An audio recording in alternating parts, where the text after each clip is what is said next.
Thank you so much for joining us on this episode of Family Matters. My name is Purity Museo, and we talk matters hemophilia and raising a child with hemophilia. Hemophilia actually is a disorder. It's a very rare disorder which when you have hemophilia, then your blood is unable to clot. This means that in case of any cut or a burn, then there is bleeding, unstoppable bleeding. And this bleeding due to hemophilia, a disorder, can either be external or internal. This meaning that it is actually life-threatening. In Kenya, hemophilia patients are a small community because 1 in every 10,000 people are hemophilic. This means we have roughly about 5,000 people who are hemophilic. And the Kenya Haemophilia Association has only been able to identify about 650 patients. The other, about 4,000, are still somewhere maybe struggling with some of the symptoms and some of the long-term complications of hemophilia. Now, for patients at the same time, there is no medical center in the country right now that is offering any special treatment for hemophilia patients. The Kenya Haemophilia Association has only been able to identify and establish a few centers where some of these cases could be dealt with. And just in case of a burn or in case of a bleed, this patient requires some injections, and one packet costs about 50,000. This patient requires 3 of them in a day. That's about 150,000 Kenya shillings. It is an expensive affair, and tonight we want to understand more about hemophilia patients and what they go through, and also how do you raise a child with hemophilia. Remember, these children have to play at the same time. How do you avoid all these burns and of course cuts during their day-to-day activities? Now help me welcome our special guest tonight in the show, and at the far end is James Kago. James Kago is a hemophilia patient, and at the same time he is an official at the Kenya Haemophilia Association.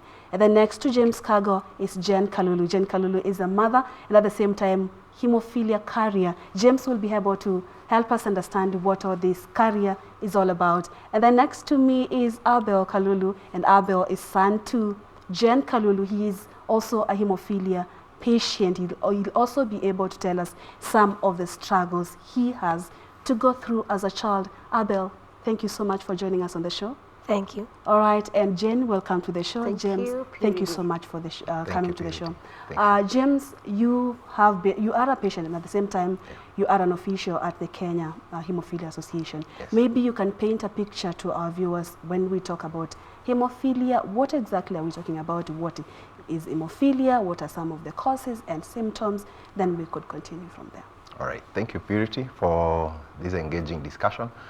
Hemophilia, basically, like you've said, initially is a congenital condition, meaning that it's an inherited bleeding disorder. Normally, it's passed on from a parent or basically a mother to the child. As you're aware, the clotting element of any person or human being is based in the X chromosome. So normally what happens, a male has X and Y chromosome, a female has the X and X chromosome.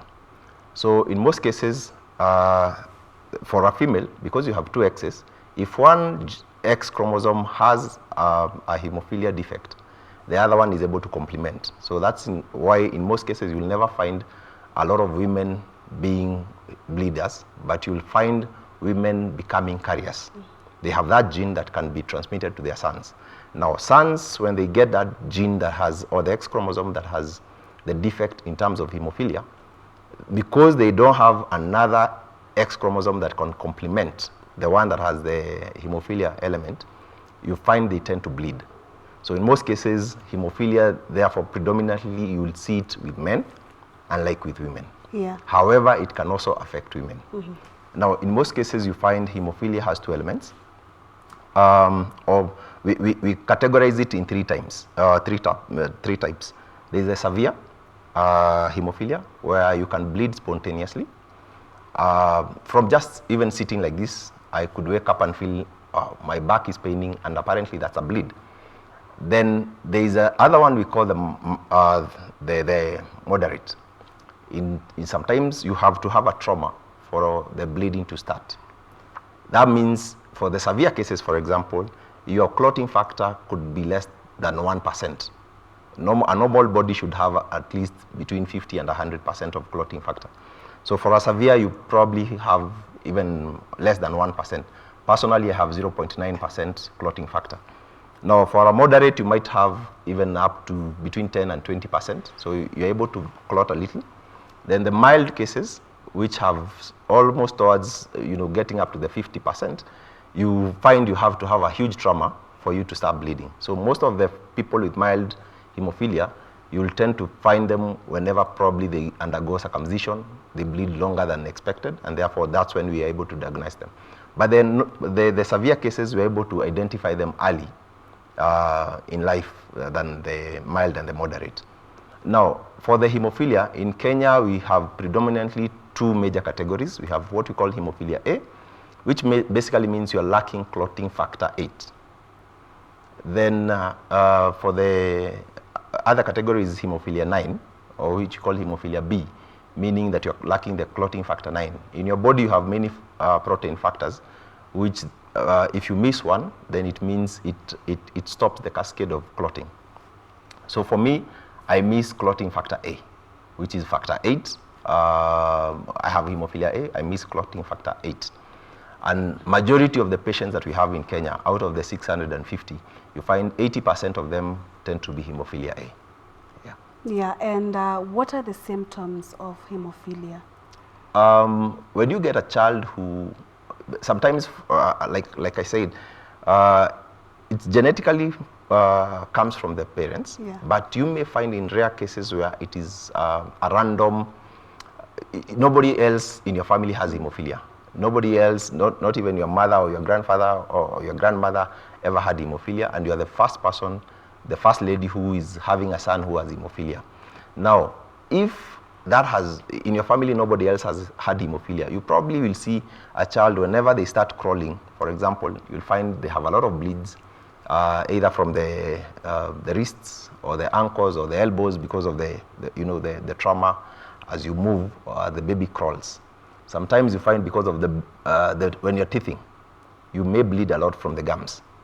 Now, for the ones that probably the family has had a history of hemophilia, similar symptoms will come, but at least you'll be able to relate it with another episode you probably observed either with your brother or with your father or something. Yeah. So in most cases, we request parents who, if you have a child who either they are bleeding a lot from the joints, and bleeding I mean not necessarily the oozing of blood, but sometimes swelling a lot, and swelling that can last for prolonged period of time. Because for us with hemophilia, you find if I have a knee bleed, whereas your normal bleed will take 2-3 days and it's over, mine may take a week or 2, or even sometimes a month. So because of that prolonged duration, we potentially now profile you as a person probably living with hemophilia, and we request you to go for further testing to identify that you actually have hemophilia or not. Mm-hmm. Yeah. And Jen, when did you find out that your son was hemophilic? Okay, Purity, to start with, when Abel was born, we had no idea of what hemophilia is. Mm. And in our family, we do not have any other person who suffered from hemophilia before other than Abel. Abel is the first one. This is because we were born 3 of us from my mother, who is a carrier, 2 boys and 1 girl. And unfortunately, my brothers passed on when they were very young. And from the symptoms of what caused their death, that was hemophilia. So I did not know what was happening to the boy from birth. That time he was crawling, teething and growing up until the age of 1.5 years. We knew that Abel had hemophilia when he was actually, when he was having teeth coming out. Mm. And one of the teeth bled and we had to go to the hospital. Okay, we consulted several doctors, but none of them could ascertain what the problem was until we landed at Aga Khan Hospital, where we met a certain professor, Professor Masharia, because we had been told that we have to be admitted for the boy to be stitched because they thought that was a wound in the mouth. And then Professor Masharia diagnosed the boy with hemophilia by doing some tests just before we go for the surgery. Yeah. That was 1.5 years back, Yeah. when he was 1.5 years old. Yeah. And for you, you're saying it was teething, and then you found out that he was hemophilic. Maybe that was one of the symptoms that he was able to maybe express. Apart from teething, and after you found out that your son had hemophilia, did he experience other symptoms that James was mentioning? Yeah. Actually, Abel is a severe case too. And from the time that he was crawling, we would see some swelling on his hands, on his knees. And then we also consulted the doctor because we really didn't understand what it was. And the doctor would say, now put the baby in a baby crawler so that you avoid the contact with the ground. But when we put the baby in the crawler, he would develop a sore along the waistline. So it was still not helping. And at the age of 1 year, when he was starting to walk, he would walk and hit things and develop some swellings on the face, develop swellings on the hands, on the legs. And we really didn't know what it was. And we kept on consulting.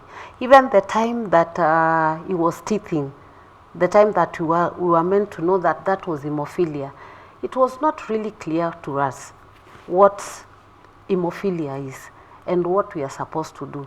So we continued with the challenges as he was growing up until at the age of 4 years, he had a hematoma in the brain.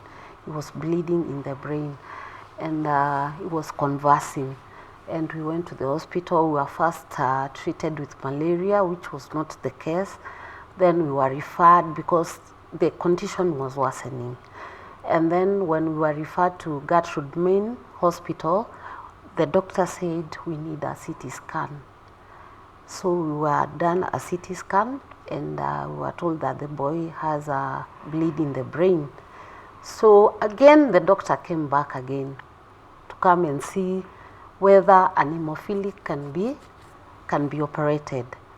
So it's been challenges, Purity. It's been challenges from birth to 1 year, 3 years, until now 13 years. We are still in challenges because the factor availability is a big issue. Yeah. Yeah. And because Abel, you're 13 years, yeah? Yes. Maybe you can, and your mom is saying that that problem was first noticed when you were 1 year old, but now you're 13 years old. Maybe how did you find out that you had this problem? Since I was in class 1, I was being told by my mother, stop this, till her do this and that. I notified that the last time when I was in grade 5, I was told by the hemophilia conditions, things to do, not to do. Yeah. And you're saying when you're in class 5 now, your mom was telling you don't do this and do this. Did you try asking her, why do you want me not to do things that other children maybe are doing? Yeah, I asked. And then she explained to you what the doctors had said? Yes. All right, we'll get back to that. James, there's something that Jen had mentioned that before Abel was born, she had brothers that died, and then later on, they came to find out that actually it was because of hemophilia. Is like she's saying, and she also mentioned like Abel had some internal bleeding, you know. So tell us how, in terms of awareness, whether lack of awareness, because for this family it was lack of awareness, if lack of awareness for this condition really is costing so many lives, because you also off-air told me we have around 5,000, but the association has only been able to identify about 650, you know. What are some of the challenges that the people who are outside this bracket of 650 who don't know their condition, some, like Jenny is saying, some passed on because of this condition, unaware of what this really problem is. Talk about the awareness, how it is costing the lives of people born and living with hemophilia? Thank you, Purity. I think one of the challenges that we've had is that, like you said, correctly said, lack of awareness. And lack of awareness happens in two fronts: healthcare providers and the patients themselves, including the general public. For the healthcare providers, our curriculum in the medical training schools is that there is a mention of hemophilia, but it's not detailed to the extent that you have a practical probably with a patient who is hemophilic. And because of our numbers, we are few, it means you can actually practice as a medic for even 20 years without encountering any hemophilia patient. So when I go to hospital with the first instance of a bleed in my knee, for example, I arrive at the hospital, the first thing the doctor will do, they look at it as it's pus. So the first thing is to put in a syringe and draw out the pus. But to me, that is not pus. That is blood. It has actually accumulated there. Now, and it's accumulating there because of the lack of clotting factor. The moment you put in that syringe, the next thing that happens is that now, blood oozing out. You can imagine you have gone to a district hospital in Garissa, and the doctor has done that to you. By the time you come to the facilities, because currently we only have 5 facilities. We have Kenyatta National Hospital, where we have a comprehensive hemophilia care clinic. We have MTRH, we have Mombasa, Post General. We have Moranga, and recently we opened Kisii in May. And you can imagine you're in Garissa, you now have a bleed that is actually, blood is oozing out, and you have to be transported all the way, either by road or whichever means, to Kenyatta National Hospital, where you will actually get the support that you need. What would happen ideally is that we might lose you along the way because your blood will not stop bleeding. Now, my family, I think I was privileged to come from a family where the brothers to my grandmother had all died actually during circumcision. And that's the point when it was discovered. Basically, they knew there was a problem in terms of bleeding, because every time one of them would go for circumcision, and they went in different stages, each one of them would go. They would die, basically. So by the time I was being born, I was actually the first, in that lineage of my grandmother to have hemophilia. So like Abel, I was discovered when I was months old, when I was starting to teeth. So I was taken to Kenyatta National Hospital, where we found the late Professor Kasili, who was able to diagnose me to have hemophilia. So ever since, my treatment has always been in Kenyatta National Hospital, despite the fact that I grew up in Kigumo, in Murang'a constituency. So I had to travel every single time I had a bleed. And these bleeds can happen, weekly. Even sometimes you can have a knee bleed today. Tomorrow you are trying to walk, you are hit. Now you have an external bleed from your lip, and it won't stop. So the advantage you're having nowadays is that we are trying to create awareness to the clinical or what we call the healthcare providers, so that when they encounter somebody who has bleeds, they can first try and do like a pre-screen. They ask you questions. How often do you have these bleeds? Before they even decide you have to go through an operation. Sometimes we are trying also to educate our parents and our patients that you have hemophilia. When you go to a hospital, even if it's not Kenyatta, it's not Moranga where we have facilities, just say, I have hemophilia. Before the doctor, they tell you, I want to draw blood because I think it's pus. Tell them, no, I have hemophilia. So that awareness is what we are trying to create, so that we are able to contain the number of lives we are losing. Last year, we lost a patient who, just like Abel, had a head bleed. And when he was taken to hospital, the first thing they thought was it was in malaria. Mm-hmm. And the person was given, malaria tablets, but they couldn't, they were not able to recover from that. So we lost the patient. But after that, we have learned our lessons also. We are trying to do more sensitizations, even in the hospitals that we have no facilities at the moment. Mm. Then again, we've partnered with the media. I would say, for example, KBC, you guys have been very supportive. You interview us and you're able to broadcast that, so that people at least have an appreciation of what hemophilia could be.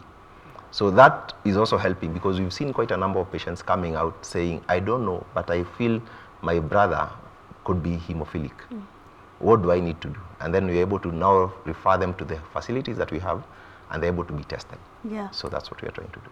Yeah. Okay, Jen, maybe is Abel, if let's say you have other children or you've raised up other children, how different is it to raise up a kid with hemophilia? What are some of the precautions that the doctor maybe told you Abel should do, because he was also telling me, Mom was telling me not to do this, 1, 2, 3, and 4. But what are some of the precautions that a parent should take when they give birth to a child and then maybe realize months later or 1 year later that their child is hemophilic? Maybe you could address that issue to young mothers. To bring up an hemophilic child is not easy. First and foremost, I think the mother is even more sick than the baby. And you see, it's not easy to control a child. It's not easy to really tell a child, practically you'll tell a child don't do anything, because everything in that child is just dangerous. Don't run, don't jump, don't stand, you know, you'll practically just get the child seated there. The only things that you do is you put a few precautions, like don't jump from high places. You'll tell him don't run for long hours. You'll actually tell him don't ride the bike without an helmet. You'll go to school and tell the teachers don't cane my child. It's not easy. It's not easy. It's only that as a mother, because you know the repercussions, you have to keep on cautioning the child. Yeah, and much of it is you're like cautioning the child don't play, which is impossible. So every time I'm saying the mother is more sick, because even when the child goes to school, you don't feel safe. You don't see that your child is safe there. Any phone call that comes from school, the first thing is my child okay? Because that is the point. You know, with the bleeds, you know it's serious, it's dangerous, and you never know which part is bleeding. So you keep in touch with your neighbor, you tell everybody around you, you tell the other children, don't do this, this is the problem. You go and sensitize in school, in church, your family, everybody around you. You keep on saying this is the problem. Actually, this is not a problem to keep it under the bed. It's a problem you stand out and announce and tell everybody. So it's not a matter of if your child is diagnosed with hemophilia. The first thing is speak out. Speak out. Tell everybody around. So that, you see, it's not necessarily for me to caution my child when he's at the verge of danger. But if a neighbor or if someone who is next to the child sees that whatever this child is doing is dangerous, the child will be cautioned. Yeah. And or in case the child is hurt, the person will not take it like it will go off. It has to be reported. It has to be given medical attention like immediately. Yeah. Yeah, it's an emergency always. Yeah. And of the precautions that you are trying to keep up with and also tell your child and the people around him not don't do 1, 2, 3, and 4.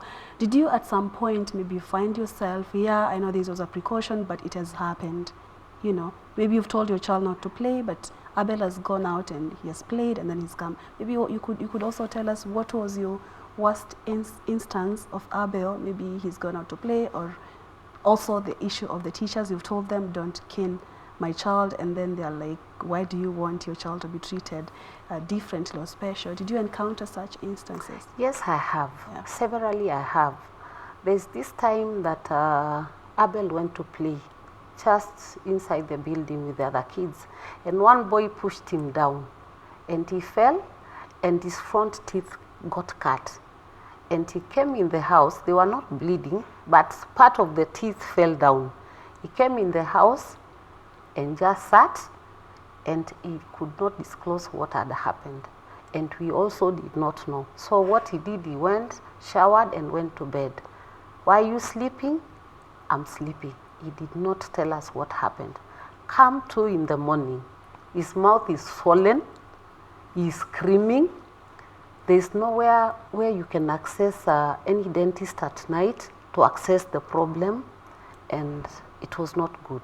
It was not good because I found myself at the hospital, at a dentist's hospital, 7 in the morning. And believe you me, there's no dentist hospital you'll find a doctor 7 in the morning there, because I think dental cases are not taken like emergency cases. And also, we were not very sure whether we needed a factor or we needed to see a dentist. We were still very green. Yeah. The other incidence is like when the boy is traveling, we really do not feel secure giving the boy to any other person to drive around with. Yeah. Actually, we glue this baby next to us. It is either me, it is either the dad, it is either the grandmother, you know, the people who know the problem and who will really take care. So one time he went to school and the school bus overturned. We don't know how we reached the place. When the news came, you don't know whether you go running, a taxi will do, your car will, you are calling an ambulance, you don't know the situation, and the panic is not good. So those are incidences that I don't even want to remember. Even the time that we had to do a surgery, because it went to a point that he had bled for like 4 days. And this was as a result of wrong diagnosis. So by the time they were doing the surgery, the boy had paralyzed and the boy had kept quiet. So we were not sure whether that boy will make it through. It was sad. And many incidences. Yeah. Many. And also an incident like the one he has now. As you can see, he's using a clutch. Yeah. He was not born disabled. He's been a boy running up and down, doing his own things to school and back. But due to simultaneous bleed in the right knee, the knee has healed and the leg is bent. Now we are like just saying he's now disabled, or nothing can be done about it for now, maybe. Yeah. Maybe in future we hope for the best. Yeah. Yeah. Okay. I'll get back to you and then you tell us the treatment for hemophilia. But just before that, Abel, let me give you an opportunity to tell us maybe some of the challenges that you've had to go through growing up with this disorder. First, it was not easy. Yeah. You are refused to play what you most needed. Most challengingly, they just wanted to play you football. Your mother, don't do this. So you feel just no. And really sorry about that.